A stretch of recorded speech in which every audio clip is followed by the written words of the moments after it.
ఇది కేవలం ఒక వంతెన కాదు, భారతదేశం గర్వంగా చెప్పుకోగలిగే ఒక అద్భుతమైన ఇంజనీరింగ్ మార్వెల్. మన దేశం నిర్మించిన ప్రపంచంలోనే ఎత్తైన రైల్వే వంతెన. శ్రీరామ్ నదిపై నిర్మించబడిన ఈ వంతెన జమ్మూ కాశ్మీర్ లో రైసీ మరియు బక్కాల్ను కలుపుతుంది.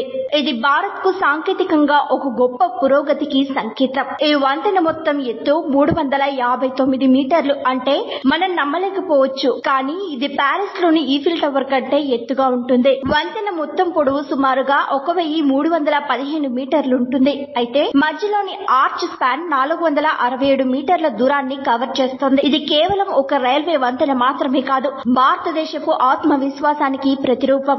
భారతదేశ ఇంజనీరింగ్ సామర్థ్యాన్ని ప్రపంచానికి చాటి చెప్పే మార్వెల్. ఈ ప్రాజెక్ట్ ను భారతీయ రైల్వేలు, కొంకణ్ రైల్వే మరియు అఫ్ఘాన్స్ ఇన్ఫ్రాస్ట్రక్చర్ సంయుక్తంగా చేపట్టారు. ఇక్కడ తక్కువ ఆక్సిజన్ లెవెల్స్, గాలుల వేగం గంటకు 260 కిలోమీటర్ల దాకా ఉండడం, మంచుతో కప్పబడ్డ కొండలు, కఠినమైన వాతావరణం వంటి సవాళ్లను ఎదుర్కొంటూ ఈ వంతెన నిర్మాణాన్ని పూర్తి చేశారు. ఇది ఎంత కష్టమైన పనో ఊహించుకోవచ్చు. ఇది ప్రపంచంలోని ఇంజనీర్లకు, విద్యార్థులకు ఒక పెద్ద ఉదాహరణ. అలాంటి క్లైమేట్ కండిషన్ లో, అంతటి పర్వత ప్రాంతాల్లో ఇంత సురక్షితంగా, శాశ్వతంగా ఉండే వంతెనను నిర్మించడం ఓ సాహసమని చెప్పాలి. ఇది చరిత్రను తిరగరాసిందని చెప్పాలి. ఈ ప్రాజెక్ట్ కోసం విండ్స్ టన్నెల్ టెస్టులు, wire walk technology, real time monitoring వంటి ఆధునిక టెక్నాలజీలను వినియోగించారు. ఈ వంతెన భద్రత కోణంలో కూడా అత్యంత ముందంజలో ఉంది. భూమికి ఉండే శక్తివంతమైన ప్రకంపనలను, పగుళ్ల ప్రభావాలను తట్టుకునేలా ప్రత్యేకంగా డిజైన్ చేశారు.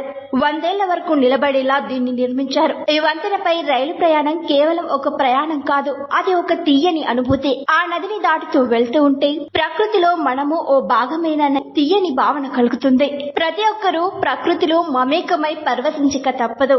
ఈ ప్రాజెక్టుకు సుమారుగా 1486 కోట్ల రూపాయలు ఖర్చయ్యాయి. దీనిలో ఉపయోగించిన స్టీల్ సుమారు 28,000 టన్నులు. ఇది కేవలం ఒక నిర్మాణం కాదు, వేలాది మంది కార్మికుల శ్రమ, అంకిత భావం, దేశభక్తి కలిసిన ఒక మహోన్నత కృషి. రక్షణ దృష్టితో చూస్తే ఈ వంతెన భారత సైన్యానికి ఎంతో కీలకం. మన సైనికులకు సరుకులు, ఆయుధాలు వేగంగా చేర్చేందుకు ఇది ఒక ఉత్తమమైన మార్గం. కాశ్మీర్ లో టెర్రరిజాన్ని ఎదుర్కోవడానికి ఆర్మీకి అవసరమైన సామాగ్రిని తరలించేందుకు ఇది శక్తివంతమైన మార్గంగా నిలుస్తుంది. అంతేకాకుండా పర్యాటకంగా కూడా బాగా ప్రసిద్ధి చెందుతోంది. భవిష్యత్తులో ఈ వంతెనపై ప్రయాణించడం ఓ టూరిస్ట్ అట్రాక్షన్ అవుతోంది. వంతెనకు ఇరుపక్కల కొండలు, లోయలు, చినాబ్ నది అందాలను చూసే అవకాశం టూరిస్టులకు కలుగుతుంది. ఈ ప్రాజెక్ట్ ను పూర్తి చేయడంలో భారతదేశంలోని ఇంజనీర్ల ప్రావీణ్యం ప్రపంచానికి మరోసారి గుర్తు చేస్తుంది. ఇది కేవలం బ్రిడ్జ్ మాత్రమే కాదు, ఆత్మ నిర్భర్ భారత్ లక్ష్యాన్ని సాధించే దిశలో ఓ మైలురాయి. ఈ వంతెన గురించి, ఆ ప్రకృతి కొండల గురించి ఎంత చెప్పినా తక్కువగానే అనిపిస్తుంది. కానీ చివరగా చెప్పాలంటే, చినాబ్ రివర్ రైల్వే వంతెన మన దేశ గర్వానికి నిలువెత్తు సాక్ష్యం. ఇది మన యువతకు ప్రేరేపణనిచ్చే నిర్మాణం. ఇలాంటి ప్రాజెక్టుల ద్వారా భారతదేశం ఎలా ప్రపంచం ముందుకు సాగుతుందో స్పష్టంగా తెలుస్తుంది.